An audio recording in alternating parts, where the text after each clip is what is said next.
I'm not the kind of woman who falls in love easily. Take my time. I study people. I watch how they treat waitstaff, how they talk about their exes, how they react when things don't go their way. So when I met James and let him in, it wasn't some spontaneous whirlwind thing. It was real, measured, intentional. I thought I was building something solid. I thought I finally got it right. But I couldn't have been more wrong. And the worst part, it wasn't just him who betrayed me. It was my sister. It all started on a Sunday afternoon, at my friend Olivia's backyard barbecue. I was standing by the grill, sipping on a glass of rose, when James walked up and made a joke about my plate looking like a Pinterest lunchboard. I laughed, turned around, and there he was, tall, clean-shaven, that Doctor Next Door vibe that just pulls you in. We got to talking, and within minutes, I knew he wasn't like the usual guys I met through dating apps. He asked thoughtful questions, listened with genuine curiosity, and didn't once look at his phone. He was a plastic surgeon, recently moved from Chicago, and had this quiet confidence that made me feel safe. By our third date, I had a toothbrush at his place. By month 3, he'd met my parents. And by the end of our first year, I started to imagine a life together. Shared mortgage, weekend hikes with a golden retriever, a little boy who inherited his dimples. I didn't say it out loud, of course. I kept it all in the vault. But deep down, I truly believed he could be the one. My sister Chloe was the first person I introduced him to from my family. She was 2 years older, always the golden girl. Straight-A student, homecoming queen, marketing director by 27. We'd had our sibling rivalry growing up, but I thought we'd moved past it. We were adults now. We went to brunch, sent each other memes, traded skincare tips. She had a long-term boyfriend at the time, Nathan, a sweet but bland financial analyst who always looked like he was halfway into a nap. So when she met James at a family dinner, I didn't think much of it. They got along well, maybe too well, but I told myself I was being paranoid. Then came the subtle shifts. She started texting him memes directly. Harmless, sure, but weird. When we all hung out, she laughed at every single thing he said, even the dry jokes only I usually appreciated. She, accidentally, invited him to events she knew I couldn't attend. And when I brought it up to James, he brushed it off like I was being dramatic. She's your sister, babe. That's how she is. Friendly.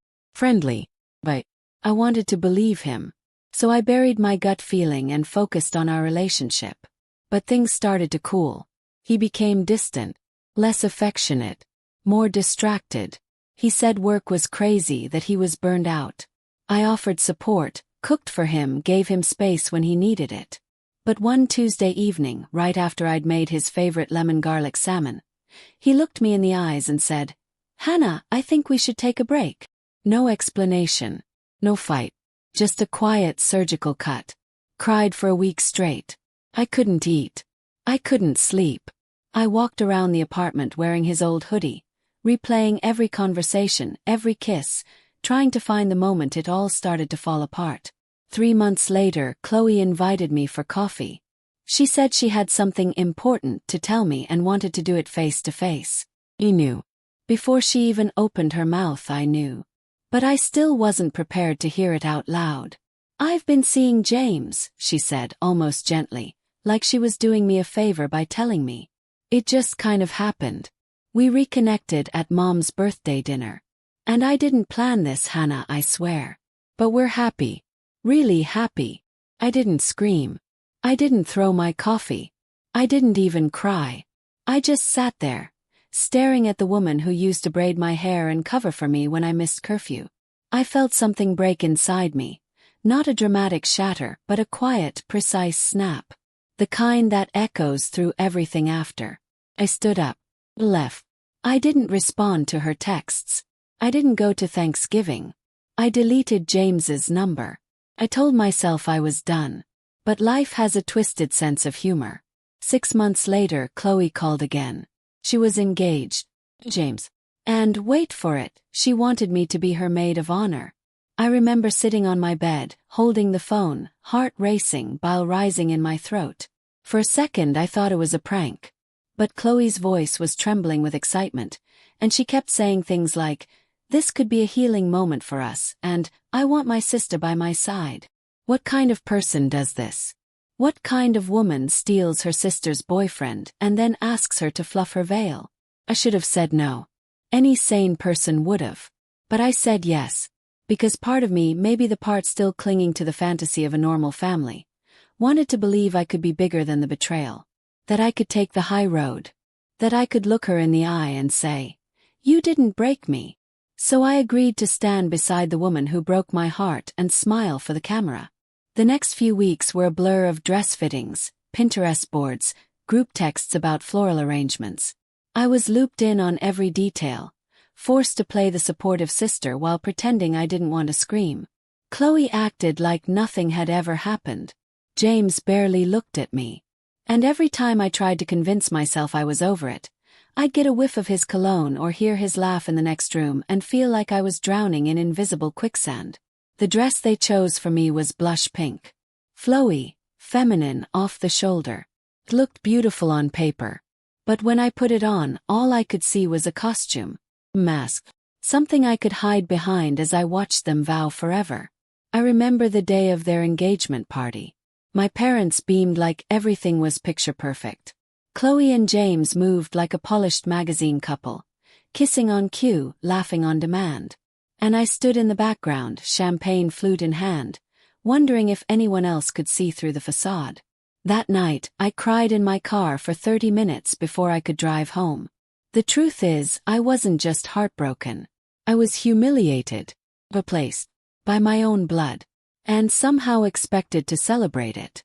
I started having vivid dreams, James reaching out for me, then vanishing. Chloe whispering secrets behind my back. Me standing at the altar, alone, as everyone turned away. I'd wake up drenched in sweat, heart pounding, and then go back to planning her bachelorette weekend. I tried to keep my dignity, to rise above. But deep inside, a storm was building. And I didn't know it then, but it was only a matter of time before it broke loose, and everyone got soaked in the flood. I thought the worst was over. I thought that agreeing to be Chloe's bridesmaid would be the rock bottom of this whole twisted saga. I had accepted the blush pink dress, the matching shoes, the ridiculous bride tribe tank tops she insisted we wear to the bachelorette weekend. I had smiled through every appointment, every toast, every group selfie, like I wasn't silently screaming inside. But it turns out betrayal has layers.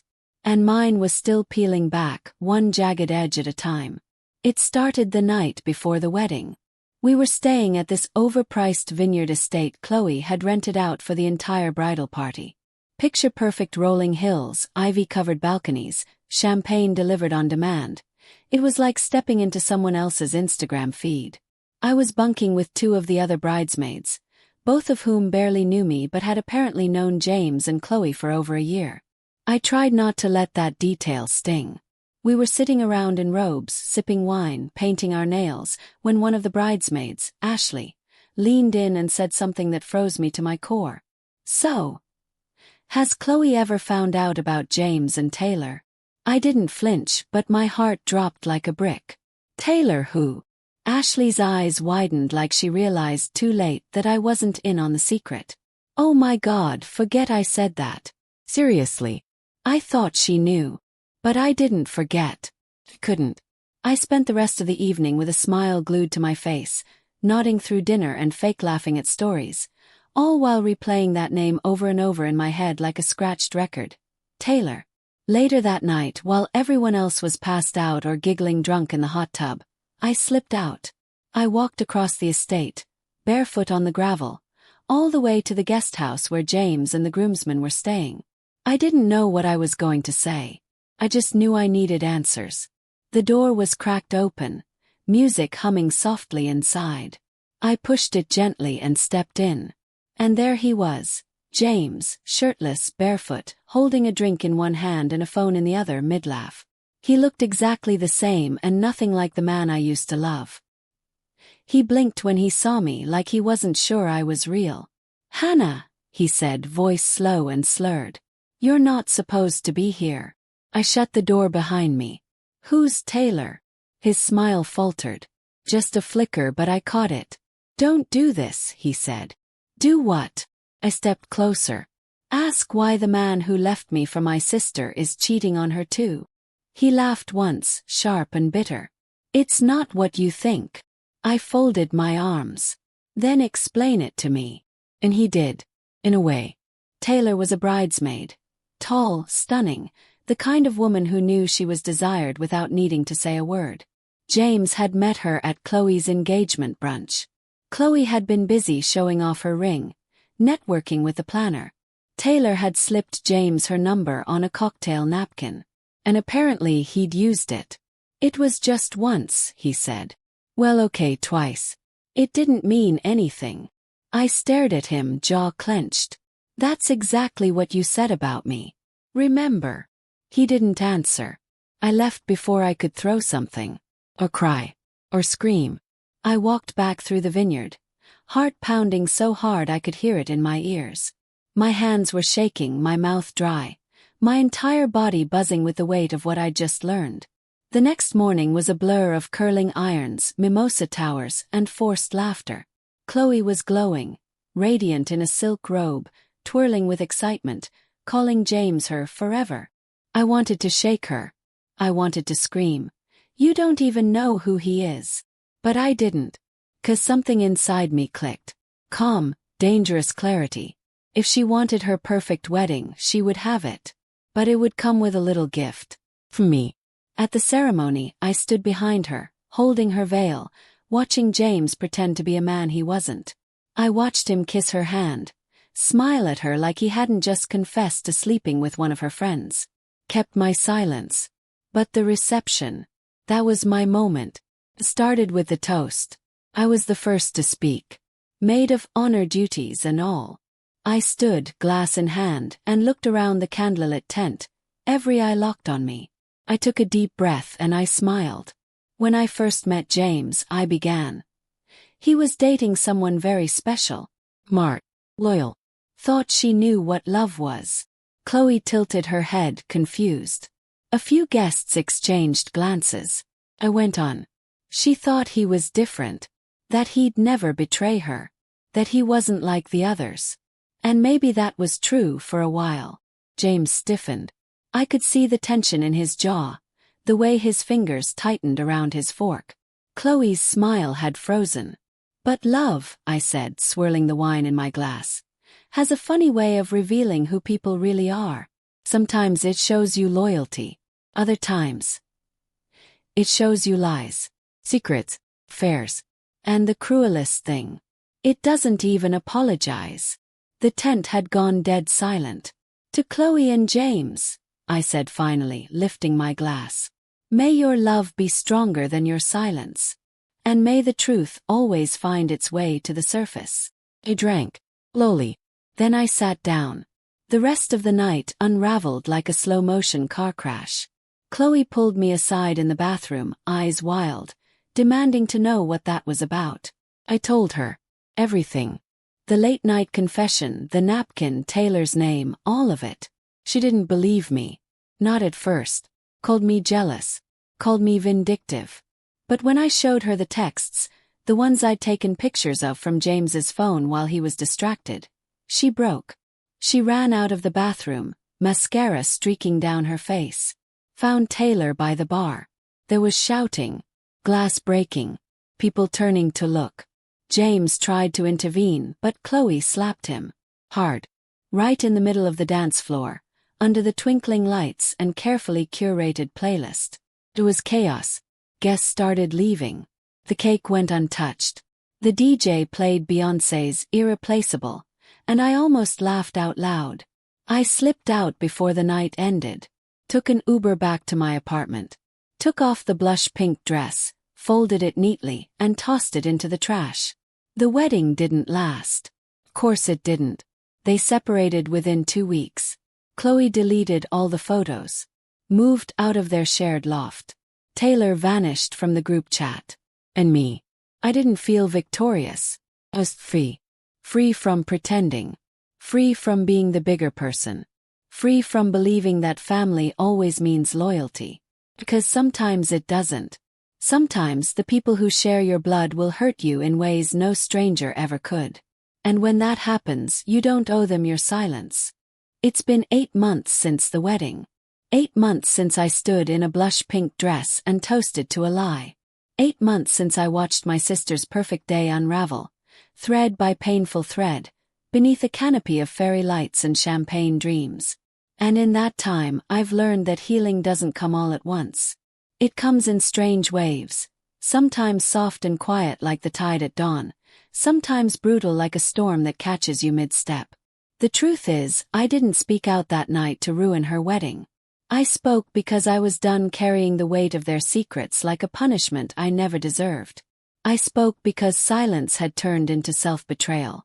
And once you choose yourself, you don't go back. But the aftermath wasn't clean. Never is. 4 weeks after the wedding, my phone didn't stop buzzing. Mutual friends texted me, some shocked, some furious. Few called me brave. Others called me cruel. One of Chloe's college friends messaged me, "You could have waited until after the honeymoon." As if betrayal cares about timing. My parents didn't take it well. My mother especially. She called me cold, told me family comes first no matter what. "She's your sister," she said through clenched teeth. "And you embarrassed her in front of everyone." I wanted to scream. Instead I just said, "She slept with the man I loved." But love, in my mother's mind, had an expiration date. What mattered more was appearances. And I had broken the facade. We didn't speak for a while after that. Chloe moved back in with them temporarily. And suddenly I was the outcast, the one they whispered about during dinner. I didn't even bother showing up to Thanksgiving. My chair sat empty and no one called. There was grief in that silence. Not just for the sister I'd lost, but for the version of me who still believed that loyalty meant something. That family would choose right over convenience. That love, once broken, could be forgiven with enough time. But slowly, something else grew in that space. Something raw, something honest. I started going to therapy, mostly because I didn't know what else to do with all the anger I was carrying around. I showed up in jeans and a hoodie and sat on the couch with my arms crossed the entire first session. But the therapist, a woman in her 60s with kind eyes and a voice like warm tea, simply said, "Tell me where it hurts." And I did. Talked about James. About Chloe. About the years I spent ignoring red flags. About the way he used to make me feel small when I disagreed with him. How Chloe always had to win, even when she was a child. How I kept forgiving people who never said sorry. Week by week, I unpacked everything. And slowly, the ache loosened its grip. I started journaling. Picked up running again. I even joined a pottery class, not because I had any real artistic talent, but because shaping clay with my bare hands made me feel in control of something again. One night I came across a photo on my phone. Me and Chloe at a music festival years ago. We were barefoot in the grass, holding beers, our faces lit up by stage lights and the kind of laughter you only share when you still believe you're on the same team. I stared at it for a long time. I didn't cry. Instead I whispered, "I miss you," to a sister who doesn't exist anymore. Forgiveness is strange like that. Sometimes it shows up not with a grand gesture, but with a quiet acceptance that the past happened, and it hurt, and it shaped you. But it doesn't define you. James tried to reach out twice. Once via email, another through a friend. He wanted to talk, to explain. I blocked him both times. What could he possibly say that I hadn't already heard? I wasn't interested in his guilt. I wasn't interested in being the woman he learned his lessons from. I wanted a clean slate, not an apology wrapped in excuses. As for Chloe, it took her 4 months to contact me. She showed up at my door unannounced one rainy Thursday afternoon. Her makeup was smudged, her hair pulled back in a messy bun, the girl boss version of herself completely stripped away. "I don't know where else to go," she said. I let her in. We sat in silence for a while. She didn't start with an apology. She started with a confession. "I knew he still had feelings for you," she said, voice cracking. "I knew before we got engaged. I told myself he'd forget you if I just made him happy enough." I didn't say anything. I just stared at her, waiting. "I wanted to win," she whispered. "It wasn't about love." "Not really. I just Wanted to be better than you. The words landed like stones. Heavy. Honest. Only. I hated how everyone always saw you as the smart one. The strong one. I wanted something that you had. And then he looked at me that night, at that stupid bar, and I thought. Finally. I took a deep breath. You didn't just take him, Chloe. You lied to me. You let me believe I was crazy. I know, she said, tears running down her face. And I'm sorry. I am so sorry. It wasn't a perfect moment. It wasn't a hug and heal kind of ending. But it was real. I told her I forgave her. Not because I wanted things to go back to the way they were, but because I needed to stop bleeding for someone else's wound. We're not close now. We text on birthdays. We send each other pictures of the dog we used to share. Civil, polite, distant. And honestly, that's enough. Because I've learned that closure doesn't always come with reconciliation. Sometimes it comes with boundaries. Sometimes healing means drawing a line and saying, this far, no further. Today I'm in a better place.